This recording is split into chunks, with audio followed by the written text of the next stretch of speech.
Hello everyone, let's start today topics. तो आज हम पढ़ने वाले हैं मेटल कार्बोनिल के बारे में, जो आपका 12th में कोऑर्डिनेशन कंपाउंड्स चैप्टर में आप स्टडी करते हो, जहाँ सिनर्जिक बॉन्डिंग आपसे पढ़ाई जाती है। तो वो पढ़ने से पहले देखो सिनर्जिक बॉन्डिंग क्या होती है, कैसे होता है। उससे पहले हम कुछ तो सीखते हैं चीज़ें। क्या? मेटल कार्बोनिल कॉम्प्लेक्स कौन होते हैं बेटा? जिनके अंदर आपके जो लिगेंड्स होते हैं, लिगेंड कौन होते हैं? Carbonyl, CO, carbon monoxide, CO. Carbonyl क्या होता है आपका बेटा? लिगेंड्स होते हैं। बात करते हैं, दो टाइप के कॉम्प्लेक्स होते हैं मेटल कार्बोनिल सिमिलरली। एक होते हैं कौन से आपके? होमोलैप्टिक। और एक कौन से होंगे? Homoleptic metal carbonic complex. और सेकंड होंगे आपके हेट्रोलैप्टिक। सेकंड होंगे आपके हेट्रोलैप्टिक मेटल कार्बोनिक कॉम्प्लेक्स। हम पहले ही बात कर चुके हैं, ये आपको पता ही होता। होमोलैप्टिक कौन होते हैं? जिनमें जिनमें सारे legend, all legends are, all legend किसी भी कॉम्प्लेक्स में ऑल लिगेंड्स क्या हो? सी ओनली।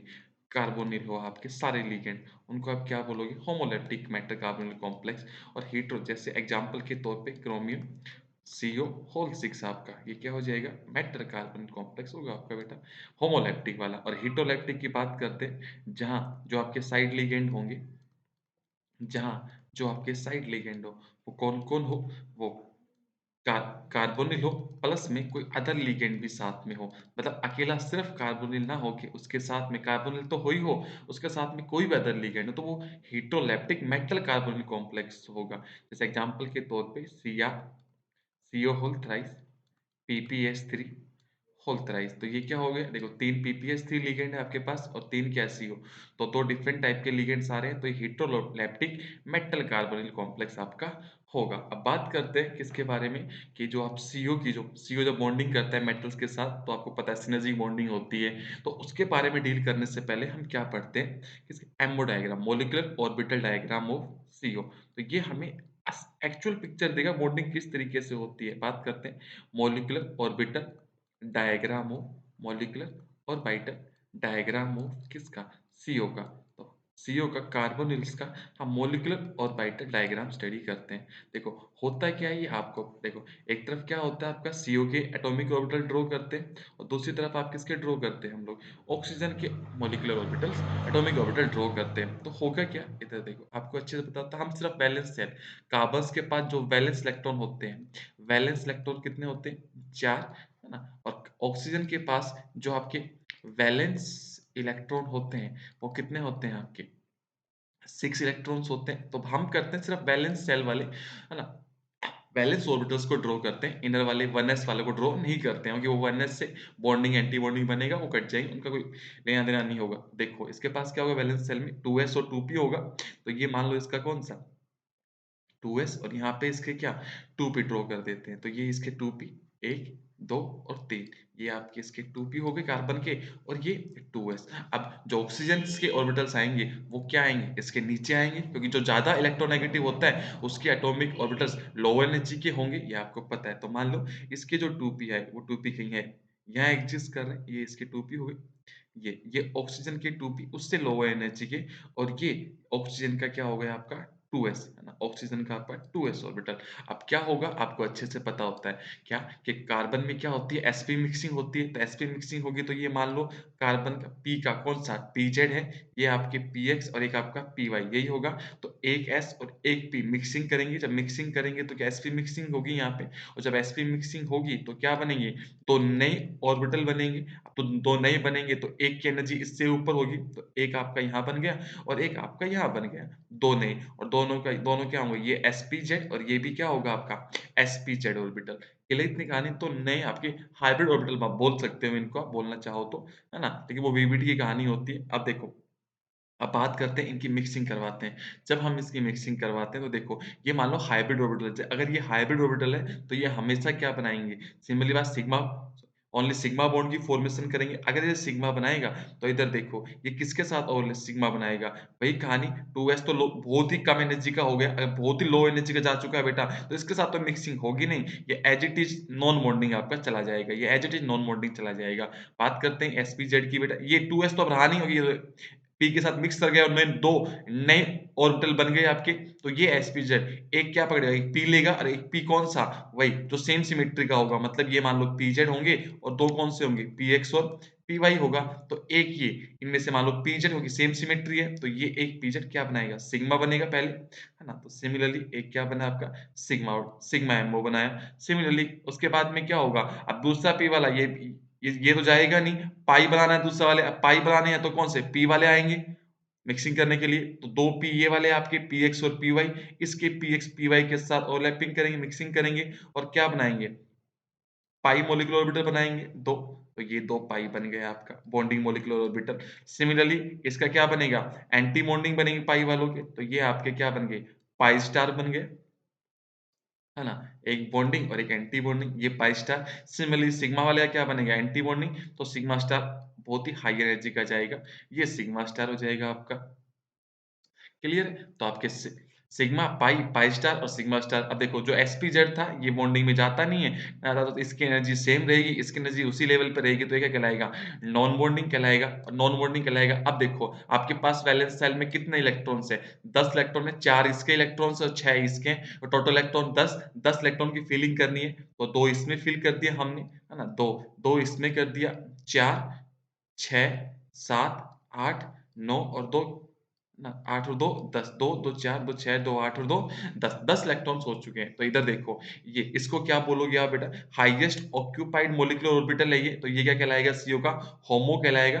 है ना? इसको आप क्या बोलोगे? होमो बोलोगे, सिंपल सी कहानी है ना? अगर ये होमो हुआ तो होमो कौन-सा होता है सीओ के अंदर? नॉन बॉन्डिंग वाला होता है। तो मतलब ये ये इलेक्ट्रॉन डेंसिटी दे देगा, इलेक्ट्रॉन डोनेट करेगा, किसको देगा? कोऑर्डिनेट बॉन्ड बनाएगा किसके साथ? मेटल्स के साथ सिग्मा के थ्रू पहला सिग्मा बॉन्ड बनेगा, ये आपको पता है। और उल्टा जब मेटल से आपको पता है सीओ क्या होता है? पाई एक्सेप्टर लिगैंड होता है, तो सिग्मा के थ्रू डोनेट करता है पाई में, है ना? पाई के थ्रू एक्सेप्ट करता है, तो ये बैक बॉन्डिंग करेगा वापिस, मतलब मेटल्स के पास जो फील्ड ऑर्बिटल होंगे, वो इसके एंटी बॉन्डिंग में आएँगे। अब देखो इसके पास खाली जो ऑर्बिटल है वो कौन-सा पड़ा हुआ है? पाई स्टार पड़ा हुआ है ना? तो ये इसका क्या होगा? लूमो होगा, लोवेस्ट अनऑक्यूपाइड मॉलिक्यूलर ऑर्बिटल होगा, है ना? तो सिमिलरली क्या होगा? ये इसके मेटल्स के पास जो इलेक्ट्रॉन डेंसिटी होगी, वो इसके एंटी बॉन्डिंग में फेंक देगा, डोनेट कर देगा, तो ये आपका क्या बनेगा? पाई बैक बॉन्डिंग होगी, सिग्मा के थ्रू एक्सेप्ट डोनेट करता है, पाई के थ्रू एक्सेप्ट करता है, तो ये पाई बैक बॉन्डिंग, है ना?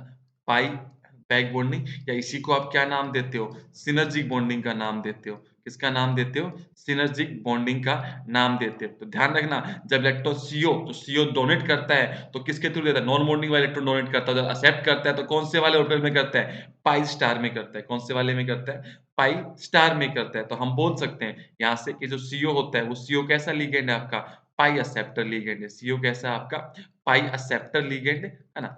पाई एक्सेप्टर लिगैंड मतलब पाई एसिड लिगैंड भी बोलते हैं और पाई एसिड लिगैंड कौन होते हैं? जो सिमिलरली मैंने बोला जो मेटल के साथ है ना मतलब सिग्मा के थ्रू तो क्या देते हैं? सिग्मा के थ्रू डोनेट करते हैं और पाई के थ्रू आपके विथड्रॉ कर लेते हो, एक्सेप्ट करते हैं, यही ना? तो सिग्मा के थ्रू डोनेशन होता है, सिग्मा डोनर और पाई क्या? एक्सेप्टर। क्लियर इतनी कहानी? तो सीओ क्या होता है आपका? सिग्मा डोनर होता है एंड पाई एक्सेप्टर होता है। क्लियर इतनी कहानी? तो ये तो हुआ इसके बारे में। अब बात करते हैं ये इंटरेक्शन होता क्या है? किस तरीके से इफ़ेक्ट पड़ता है सिनर्जिक बॉन्डिंग्स का मेटल और कार्बन्स की बॉन्ड स्ट्रेंथ के ऊपर, तो वही कहानी। इधर देखो, एक बात और डील करते हैं। देखो, हमने अभी पढ़ा, इधर देखो, जब ये आपका सेंट्रल मेटल था और ये आपका कार्बोनिल कार्बोनिल है ना, उससे कार्बन उसमें ट्रिपल बॉन्ड, तो यहाँ पे इसके पास क्या होगा? पेयर ऑफ इलेक्ट्रॉन जो नॉन बॉन्डिंग में पड़ा हुआ होगा, ये क्या करेगा? डोनेशंस करेगा, किसको डोनेट करता है? सेंट्रल मेटल के वैकेंट ऑर्बिटल्स के अंदर, तो कौन-सा? ये सिग्मा बॉन्ड बनाता है, सिग्मा डोनेशन होता है ना, सिग्मा डोनर बेटा, है ना? इसी को तो ध्यान रखना, ये जो डोनेशन होता है फ्रॉम फ्रॉम किस साइड से होता है? Donation from carbon side. Donation from किस साइड से होता है? डोनेशन फ्रॉम कार्बन साइड से डोनेशन होता है। क्यों? बिकॉज़ जो इसका जो होमो था, नॉन बॉन्डिंग वाला, होमो रिजेम्बल्स विथ वो किसके साथ रिजेम्बलनेस शो करता है? रिजेम्बल्स विथ कार्बन, कार्बन्स के साथ रिजेम्बलनेस शो करता है और उल्टा क्या होता है फिर उसके बाद में ये बैक बॉन्ड मेटल के पास जो इलेक्ट्रॉन डेंसिटी होती है, फील्ड डी ऑर्बिटल होते हैं, वो बैक डोनेशन करते हैं इसके एंटी बॉन्डिंग में, है ना? तो ये आपका क्या पाई बॉन्ड बनेगा, तो सेकंड वाला इसको आप क्या बोलते हो? बैक बॉन्डिंग भी बोल देते हो या आप क्या बोलते हो? सिनर्जिक बॉन्डिंग या क्या बोलते हो? सिनर्जिक बॉन्डिंग बोलते हैं। क्लियर इतनी कहानी। अब बात करते हैं, इतना आपको समझ में आ गया होगा। अब बात करते हैं, अब हमें पता लग गया कि जब CO मेटल के साथ बॉन्डिंग करता है तो सिग्मा जो डोनेशन होता है वो नॉन बॉन्डिंग से होता है, डोनेशन किससे होता है? नॉन बॉन्डिंग से होता है और जो एक्सेप्ट करता है तो अपने कौन से वाले ऑर्बिटल में करता है? पाई स्टार एमओ में करता है, एंटी बॉन्डिंग में करता है। नेक्स्ट बात करते हैं, डायग्राम बनाते हैं। इधर देखो, पिक्चर बनाते हैं। नेक्स्ट कहानी ये देखते हैं, जैसे ये वाले आपका मेटल रहा, मेटल्स के पास क्या होगा? फील्ड ऑर्बिटल रहे होंगे, तो ये मेटल्स के रहा क्या रहा? फील्ड डी ऑर्बिटल बनाते हैं मेटल्स के पास, फील्ड भी होगा और वैकेंट भी होगा, तो मान लेते हैं ये वाले मेटल्स के कौन से हैं? फील्ड डी ऑर्बिटल्स की बात करते हैं, ये वाले आपके मेटल्स के फील्ड डी ऑर्बिटल बना देते हैं हमें, है ना? और मेटल्स के पास क्या होगा? वैकेंट ऑर्बिटल भी रहा होगा, तो ये कौन सा आपका मेटल्स का वैकेंट डी ऑर्बिटल्स। के लिए इतनी कहानी। सिमिलरली आपके पास क्या है? लिगैंड होगा, लिगैंड कौन सा आपका? कार्बोनिल, तो ये आपका कार्बोनिल। अब कार्बोनिल में क्या है?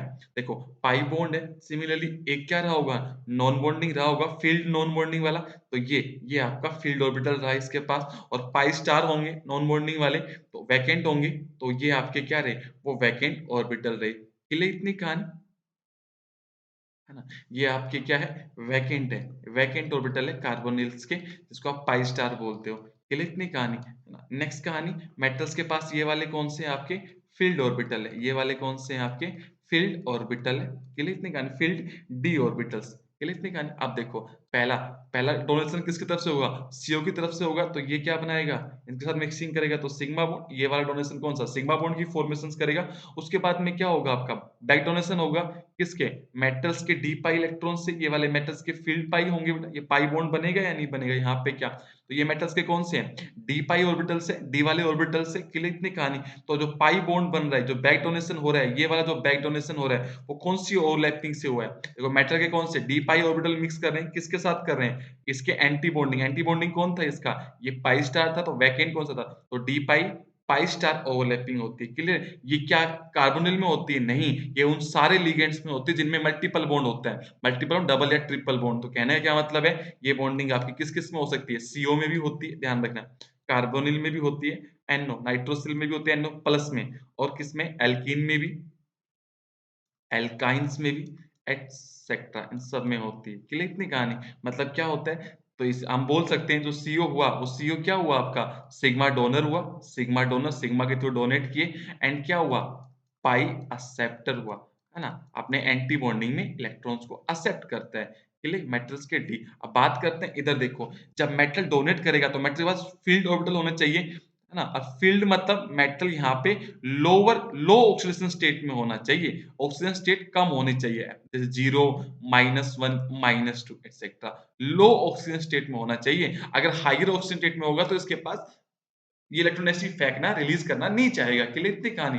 चार्ज ऑक्सीडेशन स्टेट कम होनी चाहिए। क्लियर इतनी कहानी, ये बात ध्यान रखना। तो ये आपका, अब देखो इफ़ेक्ट क्या पड़ता है उसका, सिनर्जिक बॉन्डिंग का या बैक बॉन्डिंग का। इधर देखो, मैं बात करता हूँ, मैं क्या बोल रहा हूँ कि बैक बॉन्डिंग ज़्यादा कब होगी? जब मेटल्स के पास इलेक्ट्रॉन ज़्यादा होंगे, यही कहानी मैं बोल रहा हूँ। तो मान लो मेटल्स के साथ लिगैंड अटैच है और इधर आपका क्या अटैच है? C ट्रिपल बॉन्ड ओ, आपके सिग्मा बॉन्ड से। तो देखो, अगर मेटल्स के पास इलेक्ट्रॉन डेंसिटी जितनी ज़्यादा होगी, मैं क्या कह रहा हूँ? मेटल्स के पास, सेंटर मेटल्स के पास इलेक्ट्रॉन डेंसिटी जितनी ज़्यादा होगी, इसके पास इलेक्ट्रॉन डेंसिटी जितनी ज़्यादा होगी, इलेक्ट्रॉन डेंसिटी जितनी ज़्यादा होगी, उतना ही क्या होगा? बैक डोनेशन होगा, उतना ही ज़्यादा क्या होगा आपका? बैक डोनेशन उतना ही क्या होगा? ज़्यादा होगा। सिमिलरली बात समझ में आ रही है? बस जितनी इलेक्ट्रॉन डेंसिटी ज़्यादा उतना डोनेशन कर पाएगा बेटा, है ना? तो अगर डोनेशन होगा तो क्या करेगा देखो, ये डोनेशन इधर करेगा तो इस पाई बॉन्ड को आगे शिफ्ट होना पड़ेगा, आगे शिफ्ट होना पड़ेगा तो स्ट्रक्चर कैसी बनेगी? इधर देखो भी, है ना? लिगैंड मेटल, और यहाँ पे क्या? ये बॉन्ड तो फिक्स था आपका, ये पाई बॉन्ड फिक्स थे सिग्मा और पाई। अब क्या होगा? ये वाला बॉन्ड टूटे, यहाँ पे एक बॉन्ड बन रहा होगा, डबल बॉन्ड कैरेक्टर आ रहा होगा अगर इलेक्ट्रॉन डेंसिटी इधर शिफ्ट हो रही होगी तो, और ये वाला पाई बॉन्ड क्या होगा? टूट रहा होगा, है ना बेटा? तो क्या होगा देखो, समझना, इतना आपको पता है, ये वाला बॉन्ड क्या हो रहा है? फॉर्म हो रहा है, और ये वाला बॉन्ड क्या हो रहा है? ब्रेक हो रहा है। तो देखो, अगर यहाँ पे बॉन्ड की फॉर्मेशंस हो रही है, तो यहाँ पे क्या होगा? सिंगल बॉन्ड, पहले सिंगल था, डबल बॉन्ड आ रहा है, तो मतलब बॉन्ड ऑर्डर क्या हो रहा होगा? बढ़ रहा होगा। अगर बॉन्ड ऑर्डर बढ़ रहा है, इसका मतलब इसकी क्या होगी? बॉन्ड लेंथ क्या हो रही होगी? कम हो रही होगी। अगर बॉन्ड लेंथ कम हो रही है, तो इसका मतलब जो बॉन्ड स्ट्रेंथ होगी, वो बढ़ रही होगी। सिमिलरली कहानी है। अब इसकी बात करते हैं, इसमें क्या हो रहा है? ट्रिपल बॉन्ड था, डबल बॉन्ड कैरेक्टर आ रहे हैं, तो मतलब बॉन्ड ऑर्डर घटा है। अगर बॉन्ड ऑर्डर घटा है, तो मतलब बॉन्ड लेंथ क्या होगी? बढ़ेगी। क्लियर? अगर बॉन्ड लेंथ बढ़ेगी तो मतलब बॉन्ड स्ट्रेंथ क्या होगी? कम होती जाएगी, सिमिलर। तो आप सारे आंसर दे सकते हो यहाँ से। क्लियर इतनी कहानी। तो जो आरएस स्ट्रक्चर बनेगी वो कुछ ऐसे बन रहा होगा, ये आपका लिगैंड एम, यहाँ पे डबल बॉन्ड आएगा और यहाँ पे भी डबल बॉन्ड, ऐसा कुछ होगा। क्लियर इतनी कहानी। तो यहाँ से हमें एक बात पता लग गई कि इलेक्ट्रॉन डेंसिटी, हम ये बोल सकते हैं कि मेटल्स के ऊपर इलेक्ट्रॉन डेंसिटी, इसके ऊपर सारी कहानी इस सेंट्रल एटम के ऊपर हम इलेक्ट्रॉन डेंसिटी की बात कर रहे हैं। इसके ऊपर इलेक्ट्रॉन डेंसिटी जितनी ज़्यादा होगी, एंड उतना ही क्या होगा, बैक डोनेशन होगा, मतलब सिनर्जिक बॉन्डिंग उतनी ज़्यादा होगी, बैक डोनेशन उतना ज़्यादा रहा होगा, और बैक डोनेशन जितना ज़्यादा होगा उतना ही क्या होगा, है ना, बॉन्ड ऑर्डर घटेगा। किसका बॉन्ड ऑर्डर घटेगा? देखो, कौन-सा बॉन्ड ऑर्डर बढ़ रहा है? मेटल और कार्बन्स के बीच का जो बॉन्ड ऑर्डर है, ये वाला जो बॉन्ड ऑर्डर है, इसका जो बॉन्ड ऑर्डर है वो क्या हो रहा है? बढ़ रहा है। अगर बॉन्ड ऑर्डर बढ़ रहा है इसका, तो मेटल कार्बन्स की जो आपकी क्या होगी? बॉन्ड लेंथ होगी, वो बॉन्ड लेंथ घट रही होगी, और बॉन्ड लेंथ घट रही होगी तो इसकी मेटल कार्बन्स की वजह बॉन्ड स्ट्रेंथ क्या हो बढ़ रही होगी, तगड़ा स्ट्रॉन्ग बॉन्ड बन रहा होगा। सिमिलरली अगली कहानी क्या होगा, बैक डोनेशन ज़्यादा होगा तो क्या होगा, मेटल और सॉरी कार्बन और ऑक्सीजन के बीच का जो बॉन्ड होगा, उसमें जो बॉन्ड ऑर्डर होगा, वो बॉन्ड ऑर्डर घट रहा है। अगर बॉन्ड ऑर्डर घट रहा है, तो इसके बीच से क्या होगा, बॉन्ड लेंथ बढ़ेगी। अगर बॉन्ड लेंथ बढ़ेगी, तो बॉन्ड स्ट्रेंथ क्या होगी आपकी, घटेगी। क्लियर इतनी कहानी। तो यहाँ से आप काफ़ी सारे क्वेश्चन सोल्व कर सकते हो। इधर देखो, नेक्स्ट बात करते हैं। देखो, अगर मेटल्स के ऊपर पहली बात, अगर मेटल कार्बोनिल कॉम्प्लेक्स है ना? और मेटल्स के ऊपर चार्ज कितना है? +2 है, +3 है और +4 ऑक्सीजन स्टेट में है मेटल। तो उस टाइम पे मेटल हायर ऑक्सीजन स्टेट में गया हुआ है, हाई चार्ज है, तो उस टाइम पे नो बैक डोनेशन, कोई बैक डोनेशन नहीं होगा। क्लियर इतनी कहानी, पहली बात। सेकंड कहानी क्या कह रहा हूँ, अगर मेटल कार्बोनिल कॉम्प्लेक्स और मेटल के ऊपर क्या रखा है, जीरो चार्ज है, -1 है या -2 है, लो ऑक्सीजन स्टेट में है, तो इसका मतलब यहाँ पे जो बैक डोनेशन होगा वो बहुत ही हाई रहा होगा। बैक डोनेशन क्या रहा होगा आपका, हाई रहा होगा,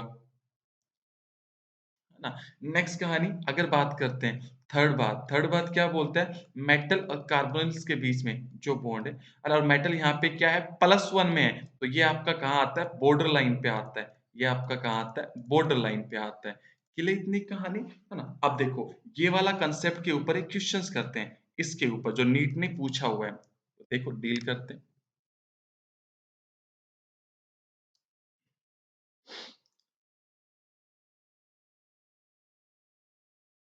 देखो, क्वेश्चंस डील करते हैं जो कि कब आया हुआ है, नीट 2016 में पूछा गया क्वेश्चन से।